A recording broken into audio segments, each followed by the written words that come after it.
Good morning, student. Let's start with chapter 7, safety first. Most of the accidents are caused by carelessness. Accident can take place anywhere at any time and without any warning. Every day newspapers carry news of accident, but many accidents can be easily prevented by following some simple rules of safety at homes, in schools, on road and in public places. What this paragraph says that accident are caused due to carelessness, and these can be prevented by following some rules of safety. Now, what are these rules that are to be followed at home or in school or in public places? Let's read about them. Safety at home. Accident at home are mostly caused by fall, fire, electric shock and poisonings. Let's read about them in detail. Fall are the most common kind of accident that occur at home. To avoid them, the following measures should be taken. Floors and stairs should be in good condition. Toys, shoes and other objects should be picked up and put away, not left on the floor and staircase for the people to trip on, especially at night. Spilled water, oil and other liquids should be cleaned up as quickly as possible.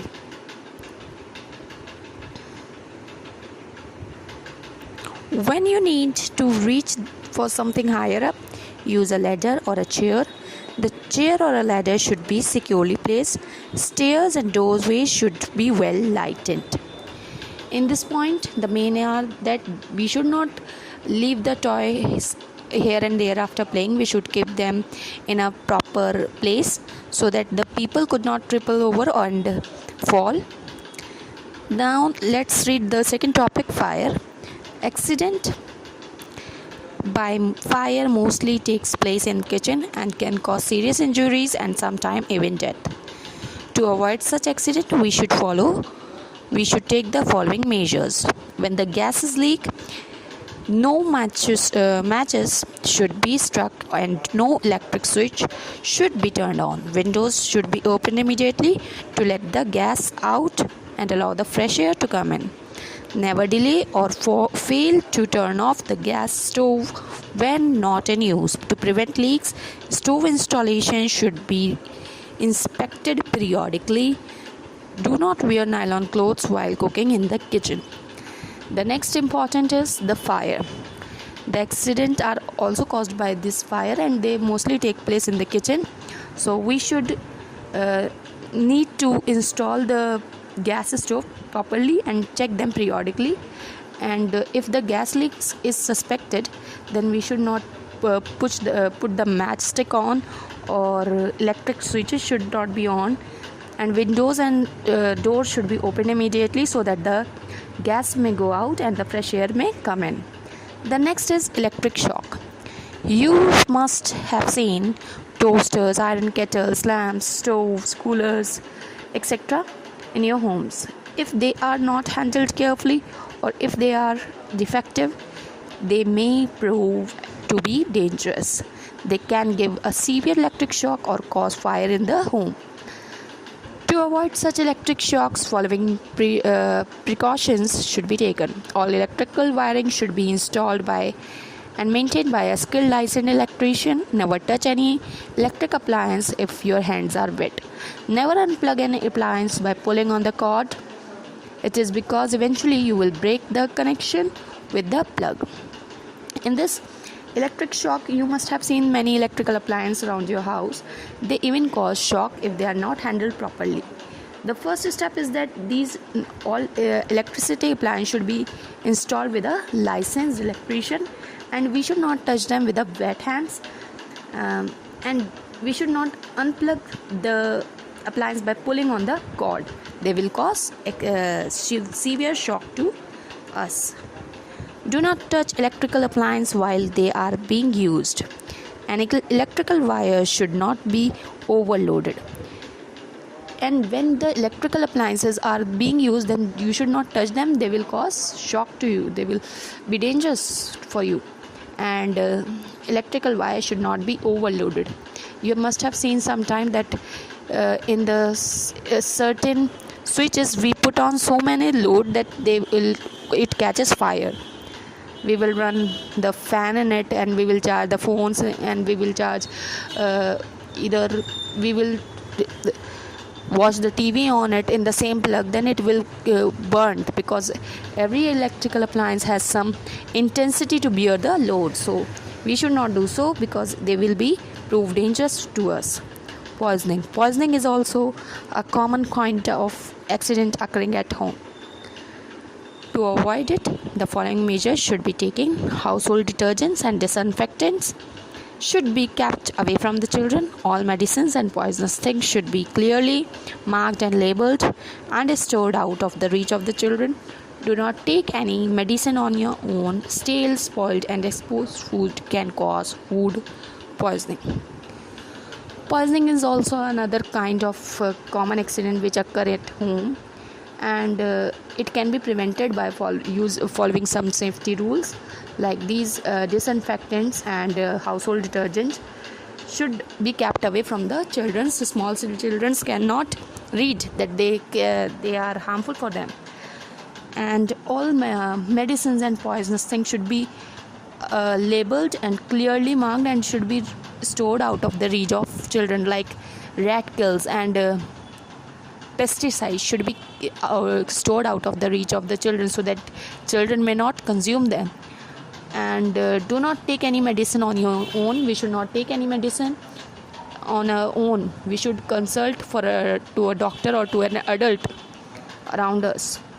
We should not eat stale, spoiled, or exposed food at it, because food poisoning. Now, the safety for small children. If there are small children at home, especially care must be taken to make sure that they are safe. Gate should be placed at the head of the staircase to prevent children from falling. Windows should be tightly fastened to guard and protect children from leaning out too far and falling. Coins, buttons, pens, needles should be kept out of the reach of children who like to put things in their mouth. So first point is that we should place gates at the staircase so that the children may not fall from them. And coins and small things should be put away from them, because generally they put everything in their mouth. Small children, they put everything in their mouth, so these things can cause harm to them, so we should keep them away. Safety on the roads. Most accidents on the road are the result of carelessness, driving, and unsafe vehicles. We should be more careful while walking through the busy traffic. Obey the safety rules while walking on the road. Always walk on the footpath or the pavement. Always cross the road at the zebra crossing. Never play on the roads. Look for vehicles about to take a turn at the corners before crossing a road. Do not walk in between the vehicles parked on the road. Safety at school. Safety measures at schools are just as important as those at home. Do not run or push on the road stairs. Do not play rough games. Keep away from swing. Keep away from the swing when they are in use. Never jump off a seesaw without warning your partner. Do not carry sticks or pointed objects while running. While playing, do not push anyone. Now, the next topic is first aid. First aid is an immediate help given to a victim or an injured before the arrival of doctor. Remember the following points when you give first aid to a person. Do not panic. Do not crowd around the person who is injured. When the injury is serious, send someone to call doctor. Severe bleeding is one of the most serious situation for first aid. According to the priority, the objective of first aid in case of bleeding should be stop the bleeding, lessen the effects of shock, and check the entry of germs. If the person faints, do not crowd around him. Allow fresh air to come in. Sprinkle cold water on his forehead. It will help him to regain consciousness. Sometimes insect bites or stings us. These bites or sting causes severe pains and swelling. The following aids should be provided to give relief. Wash the affected area with lime water. Apply a part of baking soda and cold cream. Place an ice pack over the affected area. In the case of itching, apply calamine lotion. So, from this chapter, you may know some new terms like first aid and some steps to prevent accidents and some safety rules to be followed on the roads and schools and at home to avoid accident, to prevent accident to some extent. Hope this chapter is clear to you now. If there is any problem, then you can ask me. Thank you.